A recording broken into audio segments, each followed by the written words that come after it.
everybody, welcome to our very special IVF awareness segment. And today we have a very special guest joining with us, someone जिन्होंने अपनी पूरी जिंदगी dedicate की है for like individuals and couples on their journey towards parenthood.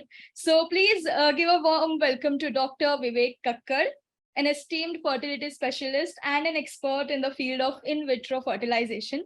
So doctor Vivek Kakkar वैसे infertility specialist है ART fertility clinics Ahmedabad में, लेकिन इससे और ज्यादा इंफॉर्मेशन हमें खुद डॉक्टर विवेक देंगे. सो सर, थोड़ा सा इंट्रोडक्शन आपका हो जाए.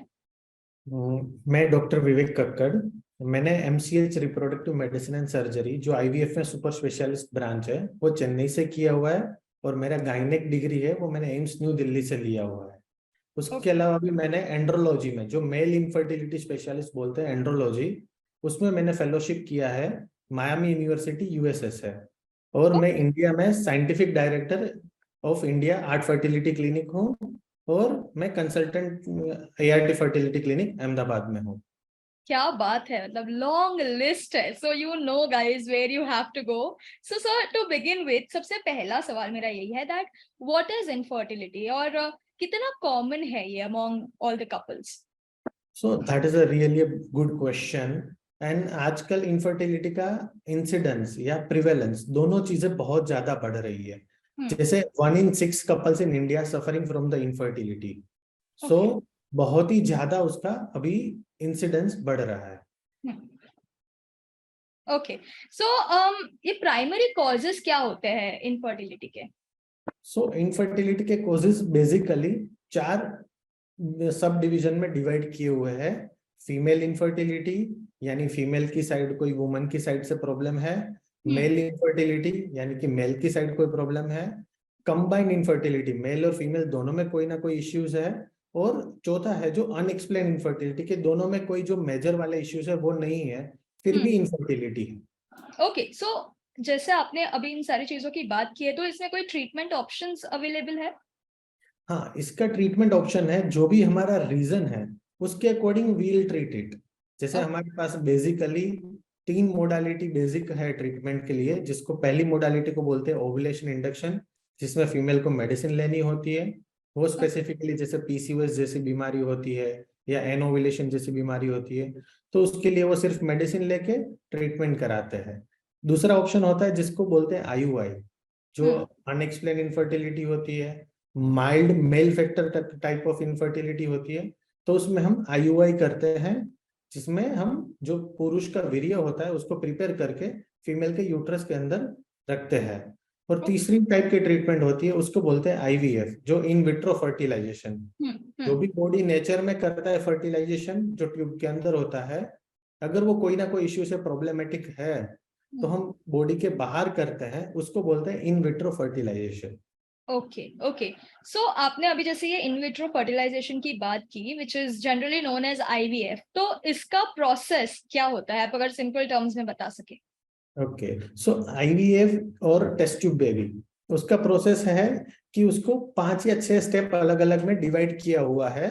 उसमें पहला स्टेप होता है कि पहले इवेल्युएशन करते हैं मेल और फीमेल का, जिसमें हम मेल में कौन कौन से चीजें हैं, उसका सीमेन एनालिसिस काउंट कितना है. फीमेल में देखते हैं कि उसके एग नंबर कितने हैं, AMH लेवल कितना है. उसके बाद उसका पीरियड के फीमेल के पीरियड के दूसरे दिन से IVF का ट्रीटमेंट चालू होता है. तो उसमें फीमेल को इंजेक्शंस देते हैं. वो इंजेक्शन अप्रोक्सीमेटली 9 से 10 दिन जितने लगते हैं, और उसके बाद एग को बाहर निकालते हैं. उसको बोलते हैं एग पिकअप या oocyte रिट्रीवल. उसी दिन मेल को भी सीमेन का सैंपल देना है. फिर हम जो एग और स्पर्म को मिक्स करते हैं, वो मिक्स करने के भी 2 तरीके होते हैं. एक होता है जो कन्वेंशनल IVF. कन्वेंशनल IVF में क्या करते हैं कि एक पेट्री डिश होता है, जिसको हम टेस्ट ट्यूब बेबी पहले बोलते थे, तो टेस्ट ट्यूब में रखते थे. आजकल हम उसको पेट्री डिश या डिश में रखते हैं, और एक एग के आसपास स्पर्म को रख देते हैं. स्पर्म अपने हिसाब से वो एग को फर्टिलाइज करेगा. दूसरा तरीका होता है, उसको बोलते हैं ICSI, इंट्रासाइटोप्लाज्मिक स्पर्म इंजेक्शन. इसके अंदर हम एग को फिक्स करके रखते हैं अंडर 400 टाइम मैग्निफिकेशन, और बेस्ट स्पर्म को चूज करते हैं और एग के अंदर इंजेक्ट करते हैं. तो उसको बोलते हैं ICSI. ओके, सो डॉक्टर, आपका ये जो आर्ट फर्टिलिटी क्लिनिक है, सो what is art? Okay, very good question. तो आर्ट का हमारा मोटो है साइंस असिस्टिंग नेचर। सो जो भी नेचर के अंदर हो रहा है वही चीज हम बाहर बहुत ही अच्छी तरीके से, वो सेम लेवल से या उसके थोड़ा ऊपर लेवल से हम उसको करते हैं। तो दैट इज द आर्ट। तो जो भी वर्ल्ड क्लास फैसिलिटीज अवेलेबल है पूरे वर्ल्ड में, वही फैसिलिटीज आर्ट फर्टिलिटी क्लिनिक में अवेलेबल है। क्या बात है।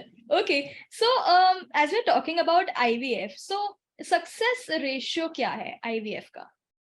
Okay, success ratio of IVF, उसको बहुत अलग अलग तरीके से देख सकते हैं। एक होता है कि success rate of the clinic, दूसरा होता है कि सक्सेस रेट का पर कपल, जो हमारे पास कपल ट्रीटमेंट के लिए आता है। तो करेक्ट। कपल के लिए वो जानना ज्यादा जरूरी होता है रादर देन क्लिनिक का सक्सेस रेट कितना है। जो क्लिनिक की क्वालिटी के लिए वो भी ज्यादा जरूरी है कि क्लिनिक का ओवरऑल सक्सेस कितना होता है।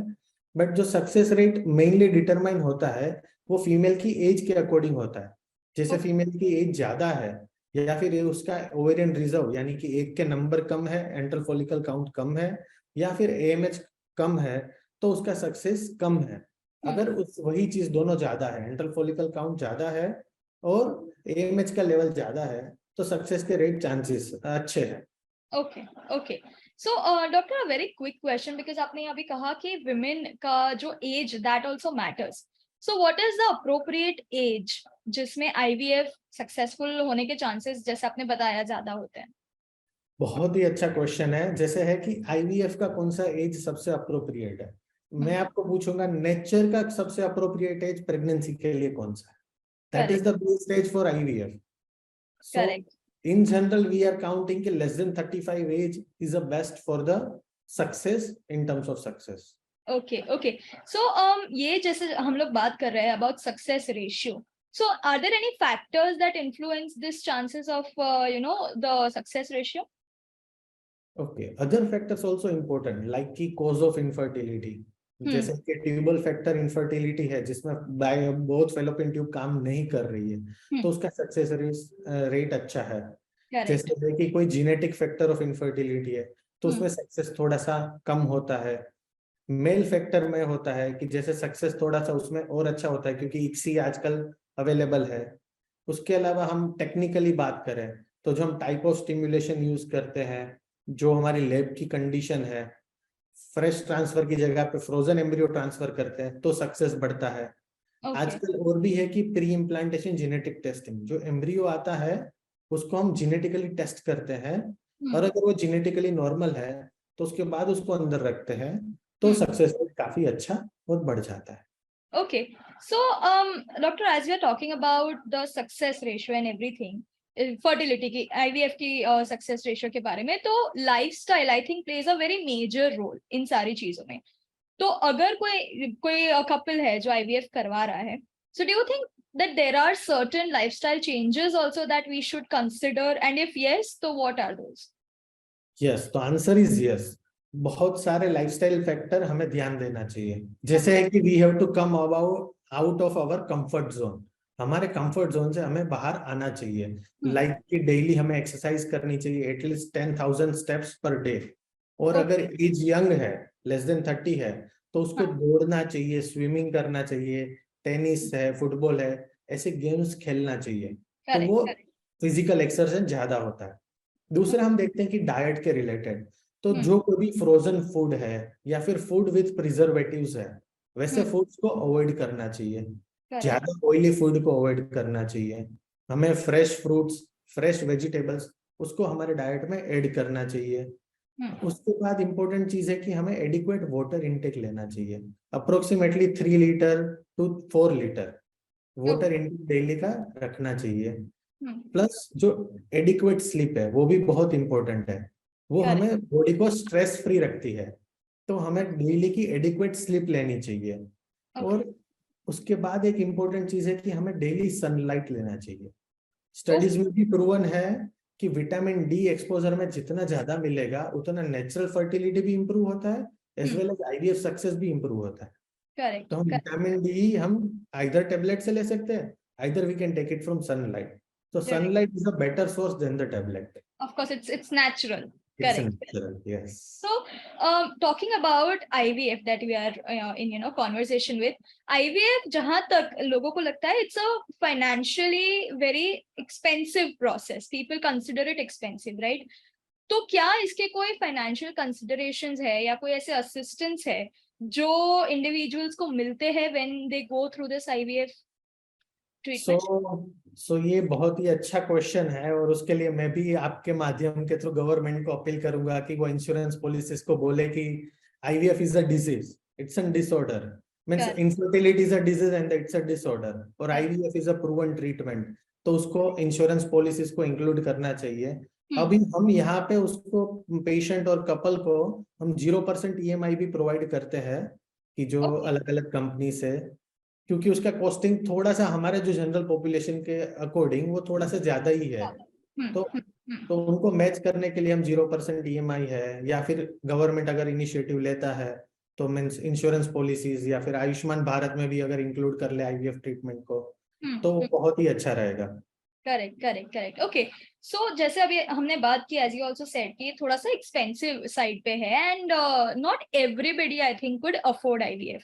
तो इसका आईवीएफ का कोई ऑल्टरनेटिव फर्टिलिटी ट्रीटमेंट या ऐसा कुछ है, पीपल कैन कंसिडर दैट? सो इसका मैं अगर इसका आंसर मैं दो भागों और दो अलग चीजों में डिवाइड करूंगा। First is like affordability. तो आईवीएफ का कॉस्टिंग जैसे 2002 में जितना था आज भी उतना ही है, means it's not increase drastically. Correct. जैसे लोगों की अफोर्डेबिलिटी है और इन्फ्लेशन भी हम काउंट करें तो वो काफी बढ़ चुकी है 2000 की साल से अभी 2023 में लोगों की अफोर्डेबिलिटी काफी बढ़ चुकी है। तो अभी is such the affordability is not a big issue, तो भी लोगों में सोसाइटी में थोड़ा सोशल प्रेशर है, मेंटल प्रेशर है, वो थोड़ा सा और ज्यादा इश्यू है। तो इसीलिए हम इस तरीके से माध्यम से लोगों के पास पहुंचते हैं कि लोगों में ज्यादा अवेयरनेस आए। दूसरी चीज है कि अगर ये ऑप्शन नहीं है तो हमारे पास और कौन से ऑप्शन है। तो हमने पहले भी डिस्कशन किया कि ovulation induction, IUI, but in the selected patients. अगर जिसका ट्यूब बंद है तो उसमें IVF ही ऑप्शन है, उसमें फालतू का 2 साल 3 साल फालतू की ट्रीटमेंट लेके पैसा नहीं वेस्ट करना चाहिए, rather than wait and conserve that money for the IVF. Correct. Okay. So, doctor, are there any environmental factors related to like infertility and IVF? Okay, so like a very good study published in the Nature, if I'm not wrong, in the 2019.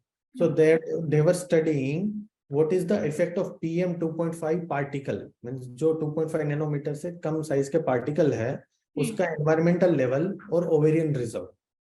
जब भी उसका level बढ़ता है तो ovarian reserve decrease होता है। तो ovarian reserve कम होता है तो फर्टिलिटी भी उससे अकॉर्डिंग कम होती है। तो जितना एनवायरमेंटल पोल्यूशन ज्यादा है, जैसे स्पेसिफिकली अहमदाबाद है, दिल्ली है, बड़ौदा है, तो वैसे सिटीज में जितना पोल्यूशन का लेवल ज्यादा है तो वो फर्टिलिटी को रिड्यूस करता है। Okay. So, doctor, my last question here goes like this कि जो भी couples या individuals अभी नया parenthood, they are gonna just go through that, और या तो फिर IVF consider कर रहे हैं, आप उनको क्या advice देना चाहेंगे? Okay, जो नए कपल है उसको मैं ये बोल सकता हूँ कि जैसे थोड़ा सा prevention is always better than the cure. Correct. तो अपना फर्टिलिटी चेकअप करवा लीजिए। जैसे है ट्रेडिशनल टीचिंग या फिर हम देखें कि बुक में साइंस के अकॉर्डिंग कि 1 साल तक आप अनप्रोटेक्टेड इंटरकोर्स करो और उसके बाद प्रेगनेंसी नहीं रहती है तो उसके बाद आप टेस्टिंग कराओ। बट आज हम 2023 में है, ये जब आया था वो 1960s का है। तो हमें आज देखना चाहिए कि हमें जो भी है हमें फास्ट ट्रैक एक बार टेस्टिंग करा लेना चाहिए। जो फीमेल में फैक्टर है, मेल का फैक्टर है, अगर एवरीथिंग इज फाइन तो then you should give 1 year try. अगर उसमें अगर प्रॉब्लम है तो then you should consult fertility specialist. Correct, लेकिन पहले खुद ट्राई करना जरूरी है, is what you're suggesting. That's really wonderful, doctor. Thank you so much, Dr. Vivek, for joining today and sharing your expertise in such a beautiful topic that is IVF, and a lot of people are considering about this. और आपका जो dedication है, towards the couples and individuals is commendable. So thank you so very much. And everybody listening to us today, remember कि miracles होते हैं. All you have to do is you just have to keep smiling, keep believing, and keep spreading the love. Hashtag start your journey. And this initiative is brought to you by Bharat Serums and Vaccines. Thank you so much, Dr. Vivek, for taking out the time, joining in, sharing the insights. And I hope कि लोगों तक ये बात पहुंचेगी और उनको जितने भी doubts है regarding IVF, that would clear out now. Thank you so much. Thank you. Thank you.